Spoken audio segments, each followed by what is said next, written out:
ജബ്ബാർ ടോക്കീസിലേക്ക് സ്വാഗതം. അപ്പോൾ ഇന്ന് പറയുന്നത് ഒരു സിനിമയുടെ നുറുങ്ങ് വിശേഷങ്ങളാണ്. സിനിമ വേറൊന്നല്ല, ബഡേ മിയാൻ ചോട്ടെ മിയാൻ. 2024 അത് പുറത്തിറങ്ങിയത്. ഇപ്പോൾ OTT റിലീസായിട്ട് വന്നിട്ടുണ്ട്. അത്യാവശ്യം നല്ല നെഗറ്റീവ് റിവ്യൂസും കാര്യങ്ങളും അതേപോലെ തന്നെ മിക്സ്ഡ് റിവ്യൂസ് ഒക്കെ വരുന്നുണ്ട്. അതൊക്കെ അവിടെ നിൽക്കട്ടെ. നമുക്ക് ചില നുറുങ്ങ് വിശേഷങ്ങളിലേക്ക് കടക്കാം സിനിമയുടെ. ഇപ്പോൾ സിനിമയുടെ കാസ്റ്റിലേക്ക് വന്നാൽ അക്ഷയ് കുമാറും അതേപോലെ തന്നെ ടൈഗർ ഷ്രോഫും യഥാർത്ഥ ജീവിതത്തിൽ മാർഷൽ ആർട്സ് ബാക്ക്ഗ്രൗണ്ടുള്ള രണ്ട് നടന്മാരാണ് ഇവർ. അപ്പോൾ ഇവർ ആദ്യമായിട്ടാണ് ഒരു സിനിമയ്ക്ക് വേണ്ടിയിട്ട് ഒന്നിക്കുന്നത്. അപ്പം അതൊരു അടിപ്പടമായിരിക്കുമല്ലോ. അപ്പം ഈ ബഡേ മിയാൻ ചോട്ടെ മിയാൻ എന്ന് പറയുന്ന പേര് നമ്മൾ മുന്നേ കേട്ടിട്ടുള്ളതാണ്. വേറൊന്നുമല്ല, 1998 ഈ സിനിമ പുറത്തിറങ്ങിയിട്ടുണ്ട്, അമിതാഭ് ബച്ചനും ഗോവിന്ദയും നായകന്മാരായിട്ട്.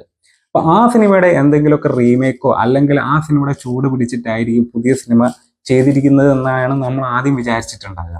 പക്ഷെ സിനിമ കണ്ടു കഴിഞ്ഞപ്പോൾ പേരിന് മാത്രമേ സാമ്യമുള്ളൂ. 1998 ഇറങ്ങിയ സിനിമയ്ക്കും ഇപ്പൊ ഇറങ്ങിയ സിനിമയ്ക്കും വേറൊരു തരത്തിലുള്ള ഒരു കണക്ഷനും ഇല്ല. ആദ്യത്തേത് ഒരു എന്താ പറയുക, ആക്ഷൻ കോമഡി എന്നുള്ള രീതിയിലേക്ക് വരുമ്പോൾ ഇവിടെ ഇതൊരു ആക്ഷൻ ത്രില്ലറായിട്ട് മാറുന്നു.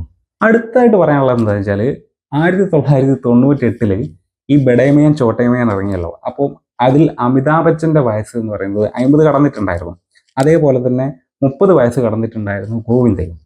26 വർഷങ്ങൾക്ക് ശേഷം ഈ ബഡേ മിയാൻ ചോട്ടെ മിയാൻ വീണ്ടും വന്നപ്പോൾ അതിൽ നായകന്മാരായി എത്തിയ അക്ഷയ് കുമാറിന്റെ വയസ്സ് 50 കടന്നിട്ടുണ്ട്. അതേപോലെ തന്നെ ടൈഗർ ഷ്രോഫിന്റെ വയസ്സും 30 കടന്നിട്ടുണ്ട്. അതൊരു വേണമെങ്കിൽ ഒരു സാമ്യം എന്നുള്ള രീതിയിലൊക്കെ നമുക്ക് നുറുങ്ങു പോലെ പറയാം. ഇതിനു മുമ്പേ പൃഥ്വിരാജും അക്ഷയ് കുമാറും ഒന്നിച്ചത് നാം ഷബാന എന്ന് പറയുന്ന സിനിമയ്ക്ക് വേണ്ടിയിട്ടാണ്. പക്ഷെ അതിൽ അക്ഷയ് കുമാർ ഒരു കാമിയോ റോള് പോലെ തന്നെയാണ് വന്നത്. അടുത്തത് പറയാനുള്ളത് ഒരു പുതുമയുള്ള കാര്യമൊന്നുമല്ല, നമ്മളത് കണ്ട് ശീലിച്ചതാണ് സിനിമകളിലൊക്കെ. എന്നാലും ഒന്ന് പറയുകയാണ് ഒരു നുറുങ്ങ് പോലെ തന്നെ. ഈ സിനിമയിലെ ഒരു സുപ്രധാന കഥാപാത്രത്തെ അവതരിപ്പിച്ച റോനിത് റോയ്, അദ്ദേഹത്തിന്റെ വയസ്സ് എന്ന് പറയുന്നത് 58 ഇതിലെ നായകനായിട്ട് വന്ന അക്ഷയ് കുമാറിന്റെ വയസ്സും 56. റോനിത് റോയ് ഇതിലൊരു ഫാദർ ഫിഗർ റോളിലാണ് എത്തിയപ്പോൾ അക്ഷയ് കുമാർ ഇതിൽ നായകനായി. അത് നമുക്ക് ഒരു പുതുമയുള്ള കാര്യമല്ല, ഞാനൊരു നുറുങ്ങ് പോലെ പറഞ്ഞു എന്നുള്ളൂ. അതായത് അക്ഷയ് കുമാറിനെക്കാളും 2 വയസ്സ് കൂടുതലാണ് ഈ റോനിത് റോയ്ക്ക്.